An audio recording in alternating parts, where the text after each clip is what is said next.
Steven Universe draws from countless psychological concepts. However, there is one particular concept that was used to shape some of the show's most important characters. Whilst its inclusion is detailed explicitly in the construction of specific characters, it can be further applied to a range of characters in the show, whether intentional or not. Using Freud's theory of the self, revolving around the id, ego, and superego, Steven Universe presents these systems as fictional character archetypes, demonstrating the imperativeness of the unity of these systems through characters who thrive together, as well as displaying the consequences when these systems fail to reach a cohesive whole through one of its most integral characters. But you'll have to stick around to see what I mean. Through this exploration, we can gain insight into the actions and behaviors of each character by employing these concepts to understand symbolic elements in the show, as well as how the show uses these elements to discuss the ideas of trauma and mental conflict in a digestible format. Steven Universe, above anything, is a study of growth, change, and the constant unsteady battle of being yourself.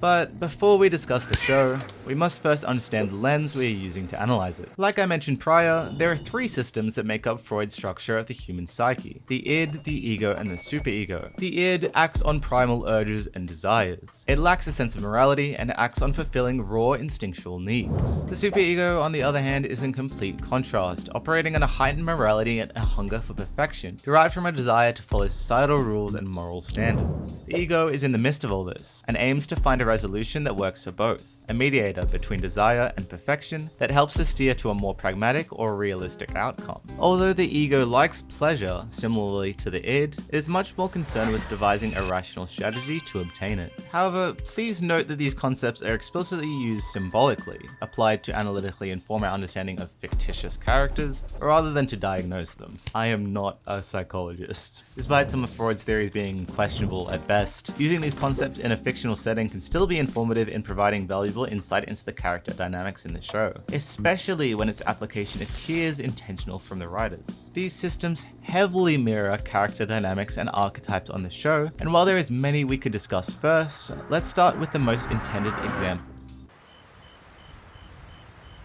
The diamonds perfectly reflect the system described by Freud's theory, and that isn't by mistake.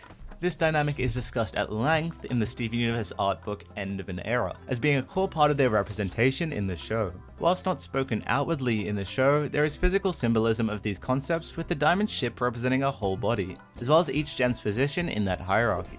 Pink acts as the id, blue and yellow act as the ego, and white acts as the superego.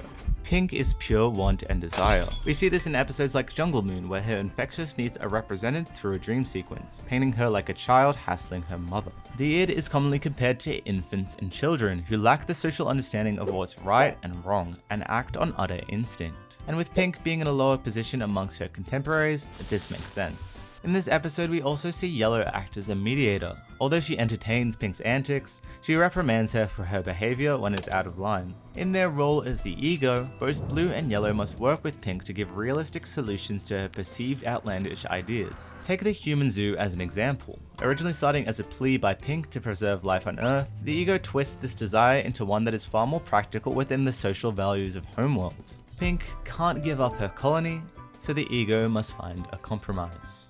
White is the complete flip side of Pink, being judgment and perfectionism to a fault. White has no identity of her own, however, as she is comprised of white light, she believes she is the embodiment of all gems. Her powers as a diamond reflect this idea, taking over a gem's identity and replacing it with her own. White's belief that she is flawless ends up being the way Steven is able to eventually win her over. White is the ultimate critic.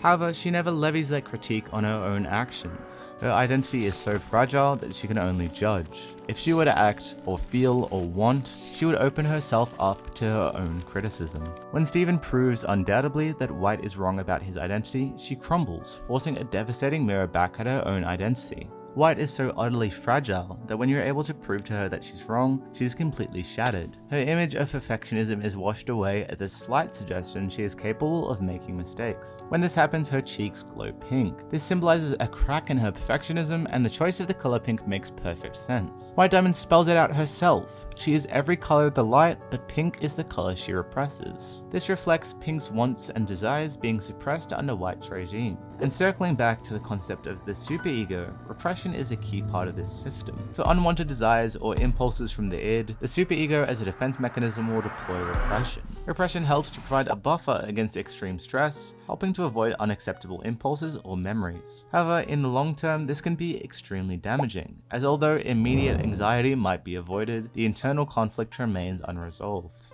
When White's repressed feelings come up to the surface, physically represented by her pink blush, there is an outburst of emotion. When White is compared to a child, she reflects Pink's light, a character whose desires and outbursts are shown to be childish in nature. This immature tantrum destroys her perfectionist image and points a mirror at her critical temperament, allowing her to finally be willing to accept she might just be in the wrong.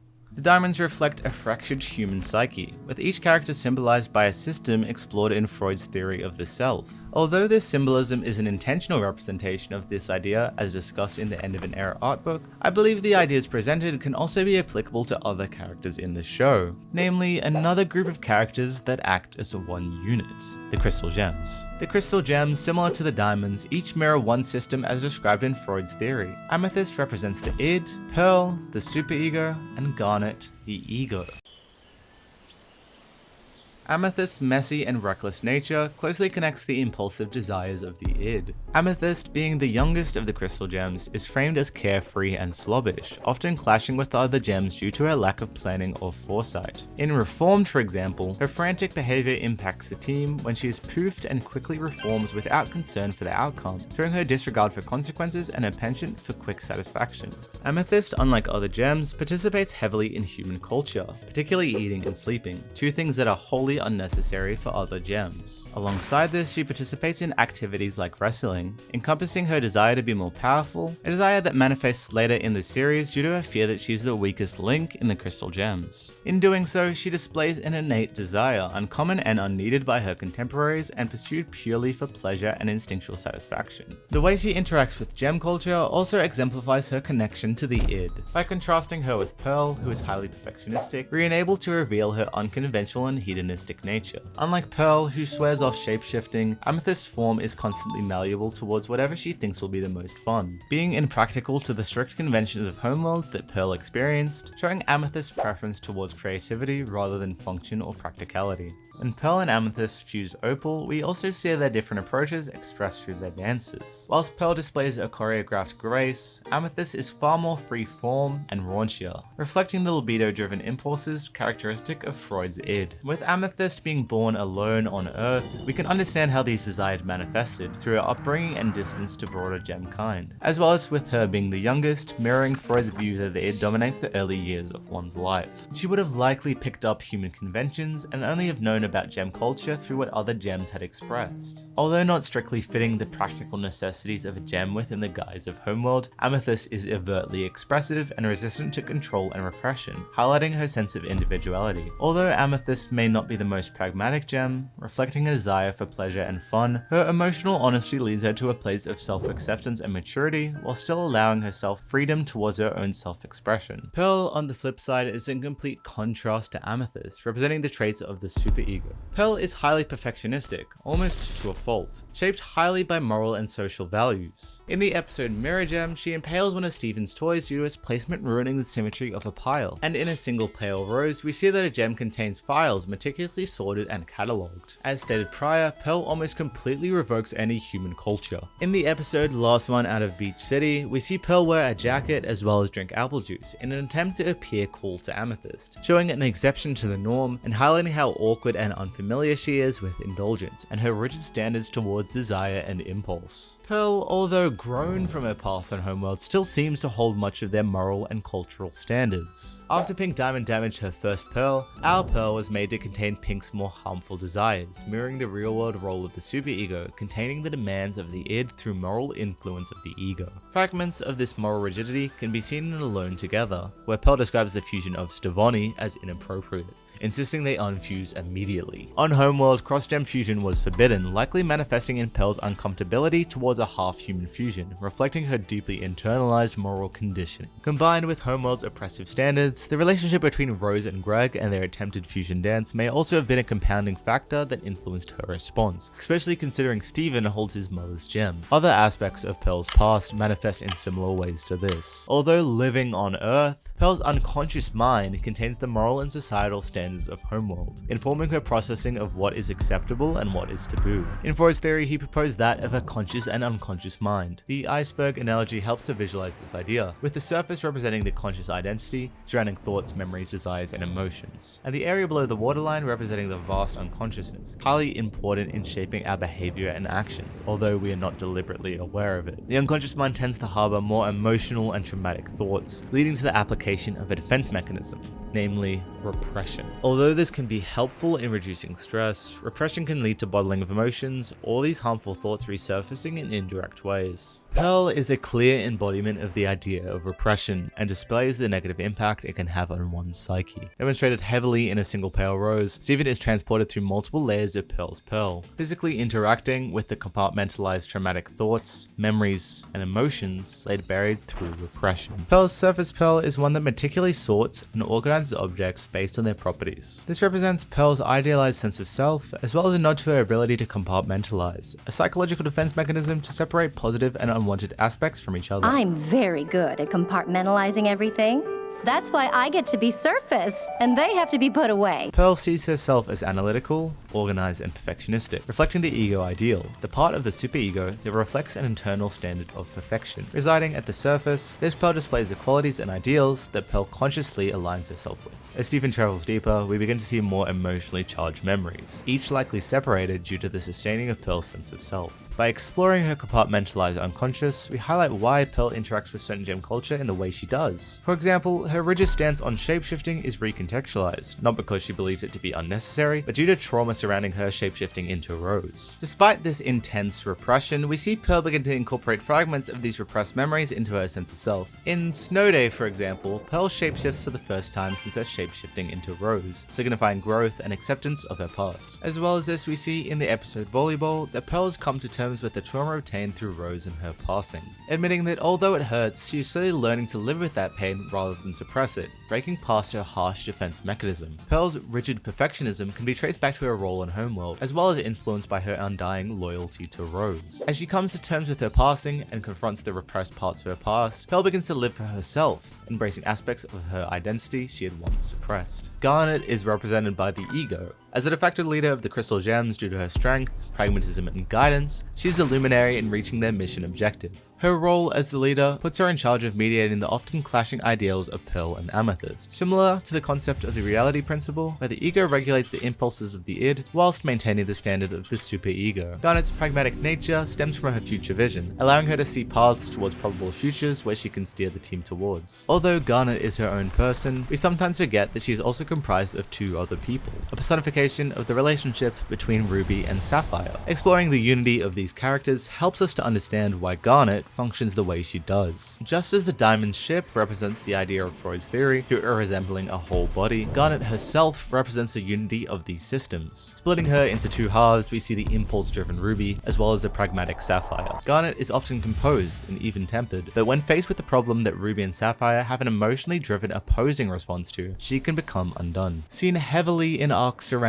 Keystone Motel and Now We're Only Falling Apart, when Garnet is faced with a high-pressure scenario, especially involving fusion, her halves can split due to their differing viewpoints. Before analyzing these episodes, I want to mention that the concept of splitting is also present in psychoanalysis. First proposed by Pierre Janet, the concept was used to describe the process of having two extreme differing beliefs that fail to form a cohesive whole. Garnet unfusing is a literal representation of this idea, as her body physically splits into two separate individuals, symbolically representing the idea of splitting. In the episode Keystone Motel, after finding out Pearl was lying to get her to form sardonyx, she splits. Here we see the first instance of this idea, with Ruby being driven by anger, uninterested in reason, and Sapphire attempting to apply logic to a more emotionally driven problem. Ruby's aggressive tendencies can loosely be linked back to the concept of the death drive, a part of the id that revolves around destruction either directed to the external world or towards oneself. Ruby's escalation through the destruction of the diner relates to the death drive's desire to break down existing existing structures, and her unwillingness to come to a resolution mirrors the ideas of self-destruction. Sapphire represents the logic and pragmatism of the ego, believing that they must forgive Pearl eventually. Although Garnet already presents similar tendencies as the ego, Sapphire loosely reflects a less integrated version of it.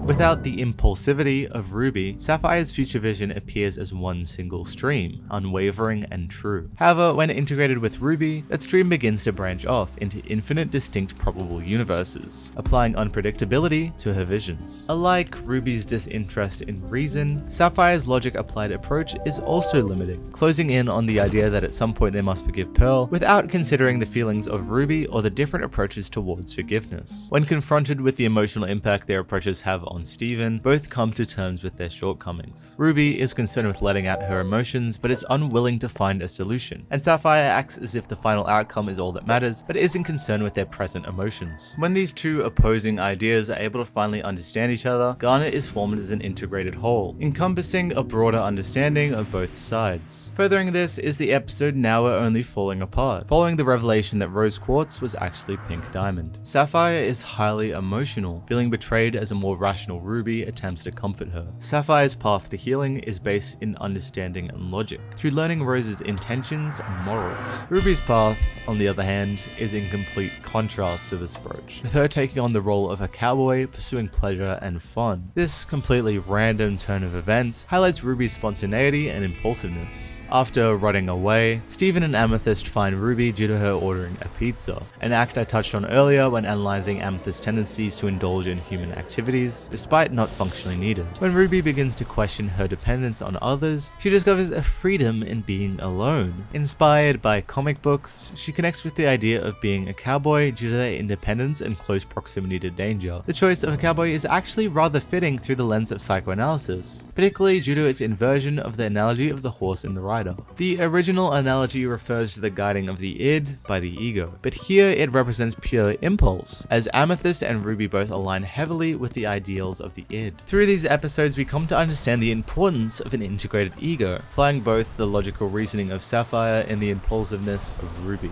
Without the impulsiveness of Ruby, Sapphire's future vision doesn't consider unpredictability, and without the pragmatism of Sapphire, Ruby's emotional tendencies would lack a driven purpose. Ruby's choice to save Sapphire inadvertently changed her life, not by just saving her from being poofed, but opening her eyes to the infinite possible realities that exist outside her single fixed vision. Garnet not only represents the idea of the ego, but an integrated ego, encompassing the importance of incorporating the ideals of all the systems present in the psyche. Analyzing Garnet also opens the gates to understanding the other fusions present in the show. Sugilite, for example, has a penchant for destruction and power, combining the impulsiveness of Amethyst with the stubborn nature of Garnet. Without the presence of the superego's conformity to counterbalance the id, Sugilite is messy and volatile, a trait present in Amethyst and Ruby, and exacerbated by Sapphire's single-minded approach. In Coach Steven, the fusion is used to destroy the communication hub. However, their instability leads to them injuring both Steven and Pearl, as well as refusing to unfuse, likely due to the pleasure gained through their destruction. Sardonyx, on the other hand, contrasts Sugilite's brash nature, using their powers in a more controlled and driven way. Sardonyx's power is channeled into more acceptable bursts. Utilized in the episode Cry for Help, due to Sardonyx's precision, a trait highlighted braggadociously to separate her from Sugilite's more explosive characteristics. Her presentation as a TV host expresses Pearl's moral values as she wants to fit in with the standards of others, as well as embodying the confidence of Garnet.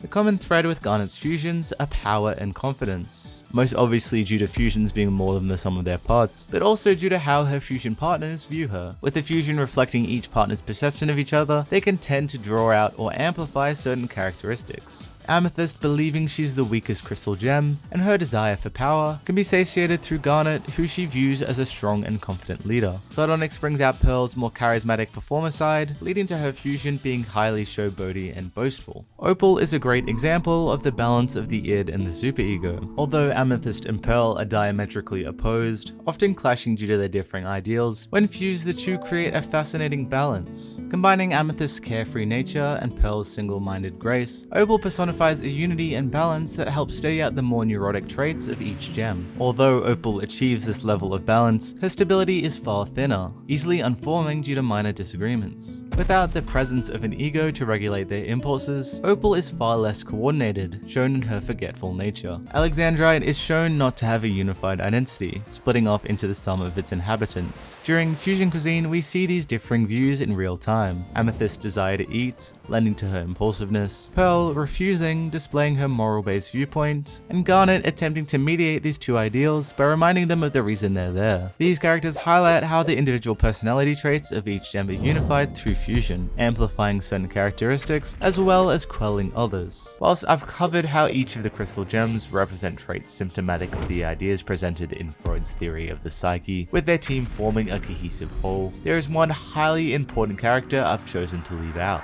Steven. Throughout the series, Steven grows and changes. Starting as a plucky kid, Steven is forced to undergo a complete shift due to the reality of his situation, dealing with highly stressful threats from such a young age, as well as helping the gems come to terms with their own traumas. Steven had to grow up fast, meaning his ego did too. However, these early stresses manifest in his adult life. As in Steven Universe's future, he has to struggle with his unresolved trauma and his innate savior complex. Where Garnet embodies a healthy, integrated ego, Steven embodies a fractured ego. Early on, due to Steven's lack of powers and expertise, he's often sidelined by the gems when they go on missions or purposely left in the dark surrounding gem-related activities, leaving him physically present but psychologically marginalized. In Together Breakfast, while the gems are away, he creates an elaborate breakfast which he believes would garner the gems' attention and validation. Although he might gravitate towards classing Steven as the id, his desire isn't innate, ruling that out of the question. Here, Steven's desire doesn't revolve around becoming more powerful, but rather is rooted in his need to be seen as an equal. Steven's immense desire to prove himself is exemplified in Warp Tour. When Steven sees another warp stream appear, he strives to convince the other gems of its existence despite their denial. In his attempt to catch the intruder, he stays awake all night, argues with the gems, and literally risks his own life just for the satisfaction of proving himself right. The lengths Steven takes in this episode lay the framework for the future of the series, with Steven's internalized belief that he must suffer, sacrifice, and endanger himself in the pursuit of benefiting others. Just as Steven feels he has won their acknowledgement, this notion is challenged in the test. When Steven finds the Sea Spire statue, a symbol of his failure and unresolved guilt, it is revealed that the mission surrounding it was not only a test of Steven's ability, but rather a test that Steven had failed. Due to this revelation, Steven implores the gems to give him a new test, confident in his newfound skills and powers. As Steven progresses through this new test, he slowly realizes that the gems had designed it to be impossible to lose, indirectly expressing their belief that Steven is someone to be protected rather than a worthy teammate. Although planned to help Steven with his confidence, the test only proved to be more detrimental, with their words only drilling into Steven that they view him as lesser, not giving him the chance to prove his worth to them. Overhearing the gems' conversation, he is shown another side of the people he views so highly. They aren't fearless heroes, they're lost and directionless, especially without the guidance of his mother. This realization only compounds on his existing insecurity. Not only does Steven want to be seen as an equal, but he also feels the weight of his mother's legacy and the responsibility having her gem holds. The test not only highlights these insecurities, but shows the first instance of Steven's role as a mediator. Instead of denouncing the gems or actively lying to him, he instead pretends that he was unaware of their deceit. Here, Steven feigns how helpful the test was in building his confidence, in turn making the gems feel a little bit more secure at the cost of bottling his own emotions. Steven putting others' needs above his own is a common thread throughout the series, slowly becoming the unspoken leader of the crystal gems. In Maid of Honor, Bismuth points out this fact in light of Garnet's unfusing, bringing attention to the ways that Steven acts as the glue of the crystal gems, inexplicably inhabiting the role his mother left for him. Steven throughout the show is forced into emotional caregiving roles, ones that are incredibly detrimental to the construction of his sense of self at such a young age. Due to the reality of his situation, he misses out on some of the more fundamental aspects of early childhood, and his desire to be seen as an equal pushes him into becoming more like his parental figures, especially in the absence of Rose Quartz, whose responsibilities he had to assume. This early occupation of a parental role is described by the concept parentification. Parentification is defined as a child who undertakes excessive instrumental or emotional caregiving roles. This progressive process stunts the individuation of a child by stripping them of key parts of their childhood, leading to a lessened self-worth. Prematurely forced into the role of mediator, Stephen is powerless to define his own identity, especially when so much of his self-worth is placed in helping others. Stephen's identity, something we believe to be unshakable as an audience due to his persistent self-expression, acts as the crux of the show, and is the foundation of White Diamond's argument that he is actually Pink Diamond. Placed in high-stress situations, Stephen's psyche slowly fractured, resulting in a fear of expressing his id, an overactive superego that strives for moral perfection, and an ego unable to provide balance between them. This thesis is the basis for the show's epilogue series, Steven Universe Future, exploring the aftermath of a so-called happily ever after, and the long-term effects that persist even after the battle is won. Without anyone to help, Stephen feels lost and aimless, his role as a mediator functionally redundant. In the episode Guidance, Stephen tries to help the newly exonerated Homeworld Gems explore new unfamiliar roles, inserting them into positions that end up causing havoc to Beach City. Here we see Stephen try to maintain his role as a mediator despite it being unnecessary. Mirroring how the Gems' previous roles have been abolished due to Stephen's transformation of Homeworld, so had Stephen's role as a mediator. In the commencing of Era 3, just as the Homeworld Gems leaned towards more comfortable positions on Earth that mirrored their original purpose, Stephen fell into the role of the caretaker, consistently devoting his time to helping others work through their troubles while strategically avoiding his own. Stephen's continual dismissal of his own feelings is conducive of a low self-worth, likely due to the fact that during his formative years, he was drove into a mediating role. This role is highly unhealthy, owed to the lack of the development of the ego, and strained by an overactive superego.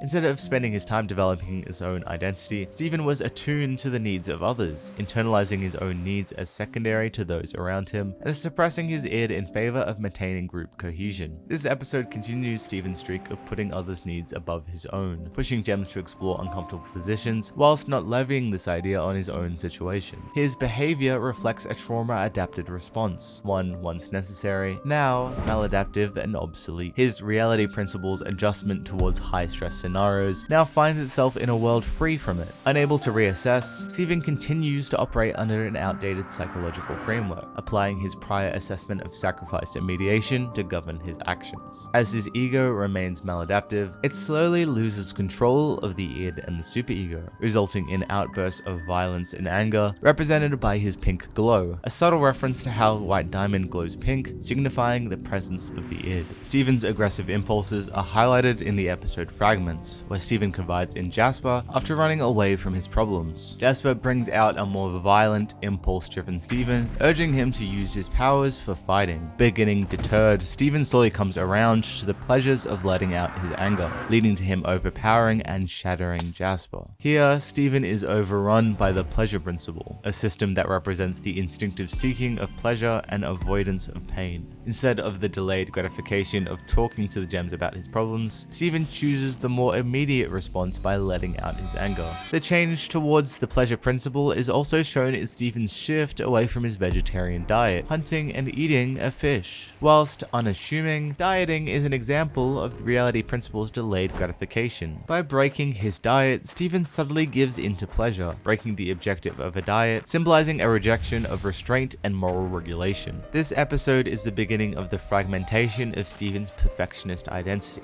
introducing problems and flaws which start to break down his ego ideal, tied to the role of the savior. For Stephen, who values understanding and talking to solve his problems, this shift highlights his suppressed id taking the forefront, and the hedonistic pleasure induced by following the id's innate desire for power. As well as being one of the big mental turning points for his character, this episode surprisingly also shows glimpses of the formation of his own identity. While Stephen's journey is shrouded in the shadow of his mother and finally coming to terms with his identity in the climax of the original show, her presence, or lack thereof, still haunts the characters throughout its epilogue. Stephen is troubled with the fear that he is his own mother, whether that's because of the expectations of those around him, or the misunderstanding of other Gems that don't see him as his own individual being. The scary part is, they could be entirely right. Steven's arc is highly similar to that of his mother's, being seen as the perfect savior of Earth. Even Steven's pink outbursts are paralleled in his mother's tantrums. Steven's connection to his mother could be explained by the psychological idea of separation/individuation, the process in which a child forms their own identity outside of their mother's. Whilst in the real world this takes place during infancy, the concept symbolically could explain Steven's adoption of his mother's identity and their link throughout the show. A disturbed separation/individuation is a factor in parentification, as I described earlier, giving a link to Steven's lack of identity outside of his role as a mediator. Circling back to why I think Fragments is the first step in the development of Steven's identity outside of his mother is the visual shift in his powers. Throughout the series, Steven's abilities reflected that of his mother's, whether that be her shield, bubble, or healing powers. Here, Steven's bubbles and shield take a more angular appearance, foregoing the more rounded look and adopting a hexagonal shape, favoring destruction over defense. Despite this shift away from his mother's aesthetic, this new look appears symptomatic of the diamonds, especially with the reveal that pink was once a destructive gem, leading Steven down another path, bearing the footsteps of his mother.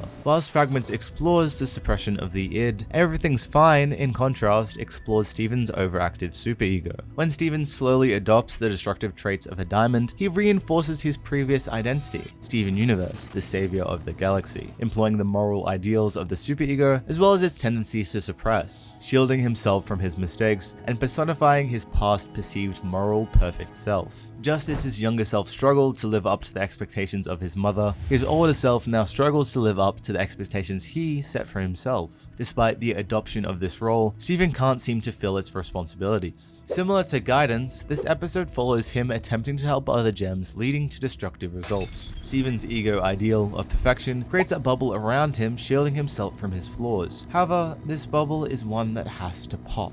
This adoption of perfectionism stops him from accepting his faults and coming to terms with his fractured state of mind. When confronted, Steven is forced to come to terms with these flaws. His ego ideal fractures, and the perfectionist facade he believes he embodied breaks. Driven to enact based on moral standards, the superego punishes the ego through immense guilt, viewing himself as a fraud. Here, Steven's breakdown is likely induced by a form of imposter syndrome, defined as a pervasive feeling of self-doubt in one's skills or accomplishments, despite evidence to show otherwise. These individuals possess the fear of being exposed as an imposter, or rather, a person that does not belong in the role they embody. Although Steven tries to embody the role of mediator that his past self held, he finds himself causing more problems than solving them. When confronted by the gems, rather than feeling as though they are looking out for his health, he feels as though they are exposing him as a fraud. Although Steven has demonstrated that his role can still fit, like in Why So Blue, where he helps a Lapis gain interest outside of destruction, he feels the weight of his mistakes pile up.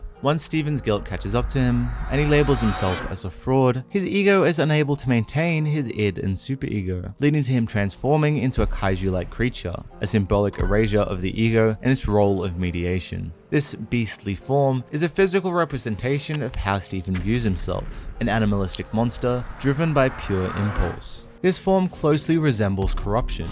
However, its self-induced nature is a result of Steven's emotion-based shapeshifting, present in past episodes, with Steven's form reflecting his mental state, especially when surrounding guilt. When in his monster form, Steven doesn't conform to the moral standards of the superego or the pragmatism of the ego. Instead, he is steered by pure instinctual compulsion, symptomatic of the id without the containment of the ego, driven by shame and guilt. The resolution of Steven's mental state is his friend's expression of love and gratitude that Steven perceived he lacked, pointing out that Steven's self-sacrificial pattern of mediation that brought growth to those around him also forfeited his own growth. Always vying for the respect of his peers, Steven never learned to respect himself, leading to his acute lack of self-worth and dangerously high standards. Connie's embrace is the key to his shift back to his regular form, mirroring Steven's healing spit. And beyond the contrasting of Steven's powers, Connie's inclusion specifically in the scene is extremely important. Connie, for all intents and purposes, acts as the yin to Steven's yang, having opposing upbringings. While Steven's childhood is shrouded in freedom and spontaneity, brought on by his father's strict upbringing, Connie's is formed through stringent routine due to her stern parents. Although Steven's lifestyle appears more enticing, his lack of structure or connection to his human side left him to believe his self-worth resided in his ability to perform and live up to the expectations set by his mother. And although Connie's parents were initially strict, she later gained a healthy balance between freedom and routine, being able to participate in gem-related activities whilst maintaining her human side. Connie early on reinforces to Steven that she cares about him, and that she values his company even outside of his powers, challenging his pattern of self-sacrifice to receive acknowledgement gained through his unorthodox upbringing.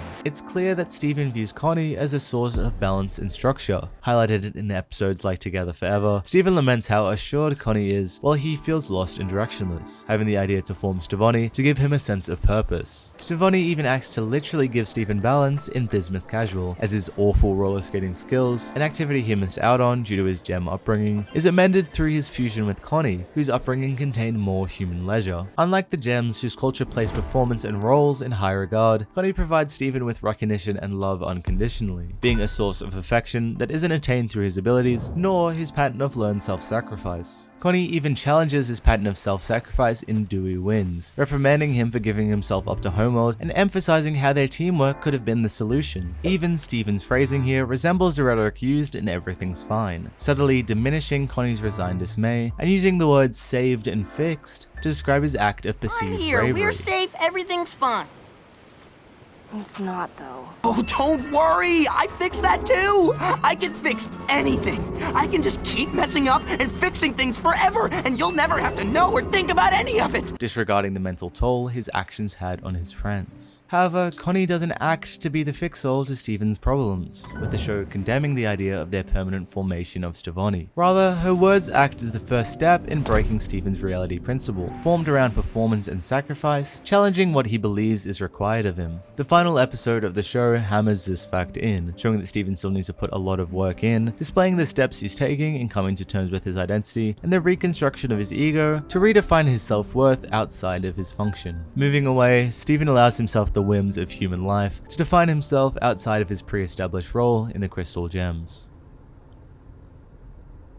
Steven Universe Above Anything is a show about change and growth, with his characters learning and becoming better people, actioned by the world around them. By exploring their psyche, the show represents the real-world psychic structures of the brain as characters who find solace and meaning together, taking internal conflicts and turning them into characters whose flaws and choices are relatable and deeply human. As despite having disagreements, the characters manage to balance out each other's flaws, showing the benefits of unity and understanding, symbolically representing the gems as an integrated whole. The show further pushes the idea of unity and balance in Steven, whose role as a mediator consumes his identity, placing function over selfhood and demonstrating the damage that occurs when these systems are imbalanced. Steven's journey reflects the toll of his mother's absence and the damage it caused in the creation of Steven's own self-identification, being pushed into her role as a mediator before he had the time to define himself. Although not actively under mental stress by the end of the series, Steven still has to work towards reconstructing his sense of self outside of the expectations set by his harsh upbringing. By using Freud's theory of the psyche, we gain a deeper understanding of the internal conflict of each character, expanding how we understand their drives and motivations, as well as giving insight into the psychic processes that likely inform their construction, displaying the importance of their balance. This show is an amazing study in how real-world concepts can manifest and influence the construction of fictitious characters through symbolic representations, giving characters human flaws that enable the show to display a deep psychological exploration of guilt, trauma, and personal identity.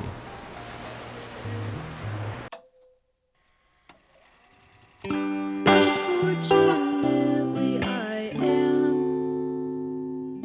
my own dog, my own fur companion, my own old lady on a forum who types in glittery decor. Unfortunately, I take myself out walking every day, and I hand my legs to the feet, and I give my head to the leash. Every other day I'm wondering, what's a human being gotta be like?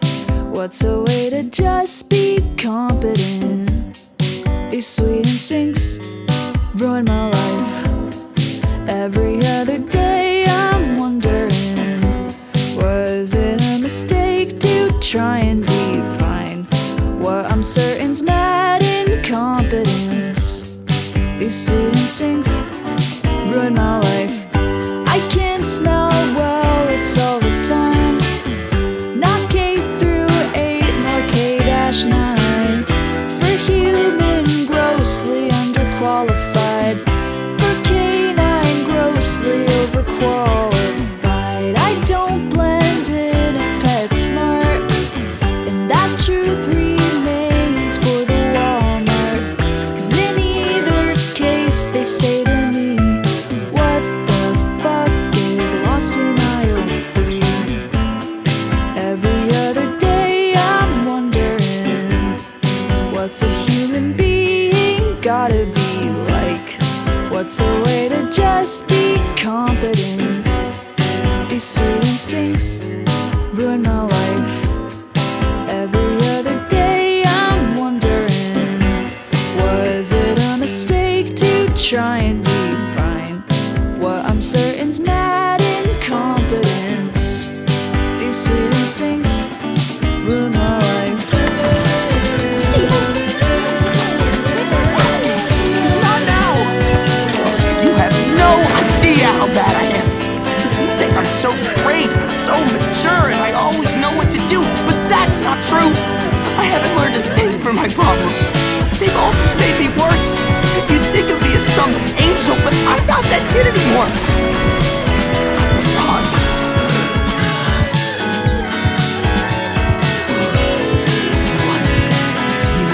You shattered me. Just watch me move and fall away.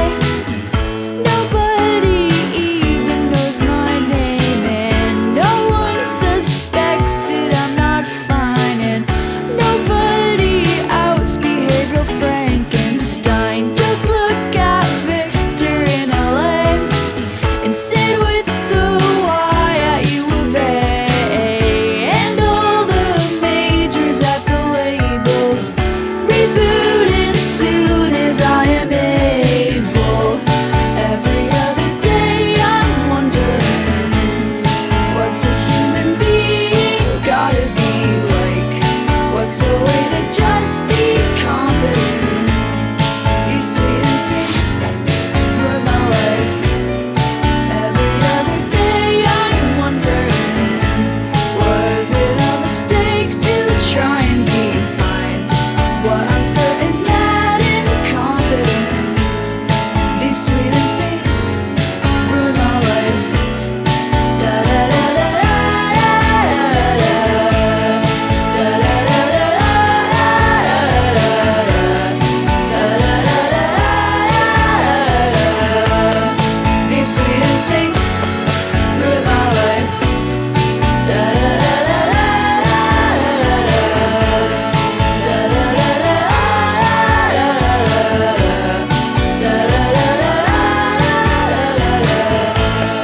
These sweet instincts ruin my life.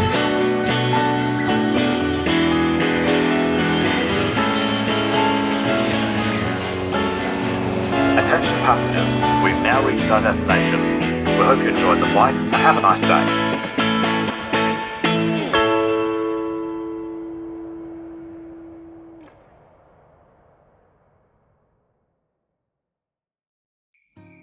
Thank you so much for making it to the end of this video, I really appreciate it. Sorry it took so long to come out, uni has been eating up a lot of my time, so I've been torn to work on other projects, but it's good to finally get this video out. Because I used the song Imposter Syndrome by Sidney Gish, amazing song by the way, this video will not make me any money, so if you want to support the channel, please subscribe, and because you made it to the end of the video anyways, I'm sure you'd enjoy some of the other videos I've made. The support on my content over the past few months has been incredible, so thank you for watching my stuff, and I hope you have a lovely rest of your day.